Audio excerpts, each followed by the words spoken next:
All right, let's jump right in. We're going to talk about something that might sound a little controversial.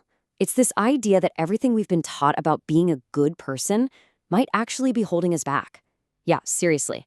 We're going to unpack how this whole ideal could be the very thing stopping you from being truly effective.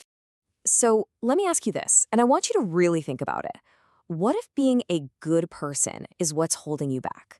All that effort you put into being agreeable, being reliable, just being good. What if it's not actually helping you get what you want? What if it's all just a trap? This leads us to a concept called the virtue trap. And it's a really fascinating idea. Just think about it in a normal workplace, right? Who's the good employee? It's usually the person who never complains, always says yes to more work, and just follows every single rule. The system loves that. But it's not because they're so virtuous, it's because they're predictable. And predictable people are easy to manage. Let's put it another way, a bit more bluntly. This goodness, it's often just a leash. I mean, think about that image. It's pretty powerful, right? A leash controls you. It keeps you in a specific little box and makes sure you don't wander off. It's a tool designed to make you manageable, not to make you powerful. So how does this leash actually work? Well, a few ways. It pushes you to be agreeable, even when you totally disagree. It rewards you for being predictable, which means everyone else can see your next move coming from a mile away. It makes you feel like you have to be available 24/7, which just drains your time and your energy. And what does all this add up to? It makes you super easy to control. It puts social harmony way above your own personal power. And here's the real kicker. Rulers are effective, not necessarily virtuous. This is so important. There's a massive difference between the people who play by the good person rules and the people who actually lead. I mean, think about history. Think about business. The leaders, the innovators, the game changers. They were judged by their effectiveness. People could debate their morals all day long, but you couldn't deny their impact. They just weren't playing the same game as everyone else. Okay, so let's break this down. It's like there are two different playbooks. You've got the virtuous person on one side and the effective person on the other. The virtuous person, they're always looking for approval. But the effective person, they're after results. That's it. The virtuous one is predictable, an open book. The effective one, totally unreadable.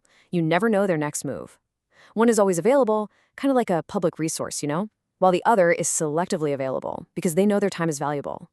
And maybe the biggest one, the virtuous person avoids conflict at all costs, while the effective person knows how to use leverage to their advantage.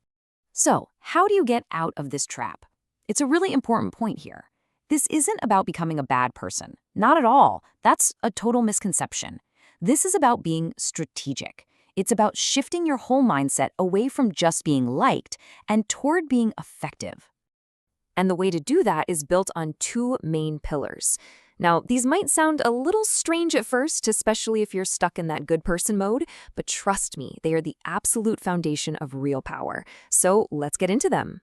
Pillar number one, become unreadable.